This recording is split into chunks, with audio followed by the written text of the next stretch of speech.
Denford News, Tina speaking. Anita Maitland, authoress. Good morning, how can I help? It's more, how can I help you? A voicemail was left on my phone from somebody in your office, but the line wasn't clear and I couldn't make out their name. Male or female? Oh, female. Unless, of course, it was a man having his whatsits grabbed. Oh, right, and you say your name is Anita Maitland? Need you ask? Have you never seen or even read any of my 80 novels? Oh, well. Tina, is that Anita Maitland? I've been trying to get hold of her for a feature I want to write. Are you still there? Oh, yes, sorry. I believe I've just found the person you want. I'll transfer you over. It's my colleague Florence Kirby, or Flo as we all know her.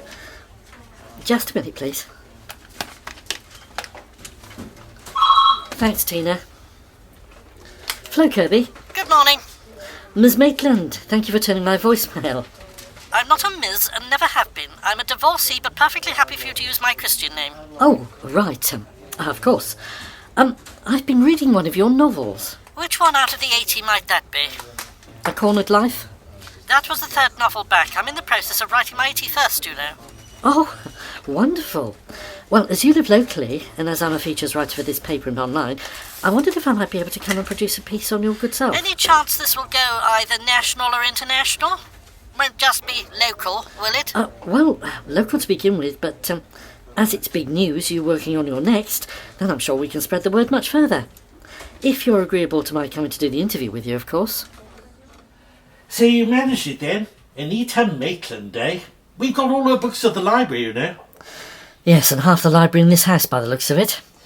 Well, I promised Linda I'd bring this lot home, go through and see what we can get rid of. Sell off, you know. And if Chief Librarian Linda says so, you must obey, I suppose. You don't like my boss, do you? She fancies the pants off you, Bill Kirby, it's quite clear. That's why she's always offhand with me. Well, I've pretty well finished anyway. Good, because I really must concentrate on finishing this article before tomorrow. So what's wrong with you doing that at work? I've had so many interruptions today, negative and positive, that I ran out of time.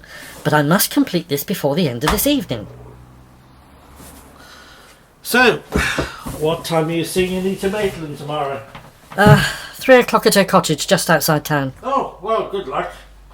We've had her at the library for book signing sessions many times over the years, and she isn't the type to stand any messing. No, I rather got that impression from our phone call of this morning. Do you want a coffee? Yeah, go on. I could certainly do with it. Let's go into the back garden as it's such a lovely summer's afternoon. Oh, how beautiful. I've driven past your cottage many times, but had no idea the back garden was like this. It's idyllic.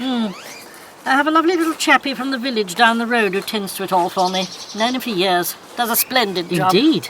Love the little rill you've got at the end there. Very cooling on days such as this. Please take a seat.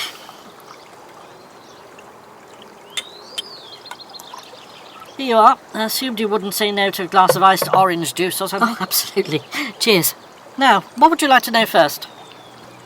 Well, whether you wouldn't mind me using this special microphone to record our chat. No, not a bit. I even use a recorder to make notes for my novels. Far away. Thank you. Well, I'd like to take you back to your early years as a writer. What made you decide that novels were where your talents lie? Switch that thing on and we might as well start nattering, hadn't we? Interview with author Anita Maitland. S. Author S. Sorry, author S. Anita Maitland. Firstly, tell me something about your life. How old were you when you embarked upon novel writing? 24 and never looked back. I'm 82 now. I'm sure I inherited from my grandmother, Avril Maitland. Oh, I see. Avril Maitland. Now, why does that name ring a bell? Well, because like me, she was a best-selling authoress. And at a time when women writers were looked down upon. Oh, I see. I must confess, I don't think I've actually read any of them. Where the hell have you been all this time? She wrote 68 books during her life. Have you never heard of My Gentleman's Authority? Or Beyond Lover's Hill? To name but just 2 of her titles? You're going to think me dreadful, but no. Unlike my husband Bill, I don't get to read many books, fiction or otherwise. Being a journalist, surely you must have thought about doing it yourself. They say there's a novel in it all. Oh, very unlikely. I wouldn't know where to begin. So come on, Flo, tell all. What was she really like? Now, how would one describe Anita Maitland? Forthright? Oh, yes, I got that impression when I answered the phone to her the other day. I was relieved to transfer her to you. Doesn't seem to have an awful lot of time for men. She's been divorced for quite a long time, so there's probably some hint there. She doesn't like the modern way that men and women's job titles are brought together. She still believes that a woman manager is a manageress, that sort of thing. Very much a feminist, then. In her own way, but obviously doesn't believe that women should have to adopt those titles from men. I reckon she'd terrify the life out of me. I'd be shaking too much to be able to ask her any questions during an interview. Well, it's strange, you know, but I got this very odd feeling from her. Well, like she fancies you or something, now that she's gone off men? No, most definitely not, no. Well, it was when she asked me if I'd ever thought about having a go at writing myself. But you do. You're a journalist. Writing's your profession. She was meaning novel writing. Oh, right, yeah. I reckon you'd be good at that. Why not give it a go? You could become a bestseller. Well, yeah, it's funny, but it wasn't until after she suggested it to me that I got this sort of odd feeling. Suddenly Anita Maitland became very familiar to me, for some very strange reason. But some people do, don't they? Oh, sorry, Flo, excuse me. Sure. I need to get on with this feature anyway. Devon News, Tina speaking. It's almost as though I've known her for years. But in truth, I haven't.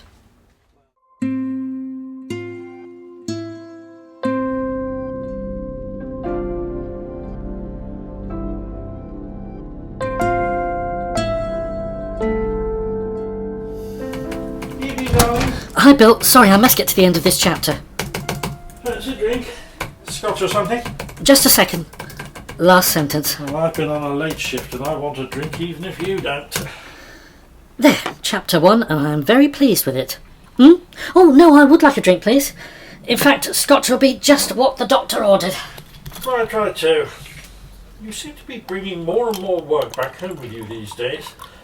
At least mine is only the odd library book for pleasure or to become familiar with professionally.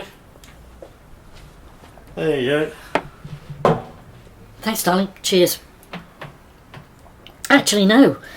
What I'm doing on the laptop is writing my first ever novel. Really?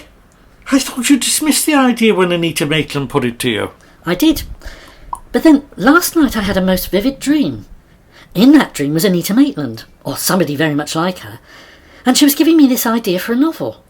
It was all so clear. When I got to work, I had this weird sensation come over me and I started typing some notes. I even put the feature I've been working on aside, which I really needed to be doing as a priority. Oh, fascinating stuff. Since I got home earlier, I've been on that laptop typing for all I'm worth. Well, that's fantastic, darling. What's it about and when can I get a privileged first read of it? When it's all finished, Bill. Oh. Whoever that was in my dream last night told me that I must keep it confidential until I've completed the last chapter. But I am your librarian husband, Flo. I might be able to give you some advice or storyline suggestions. No, Bill. I have to complete this project alone. Don't ask me why, but I just do.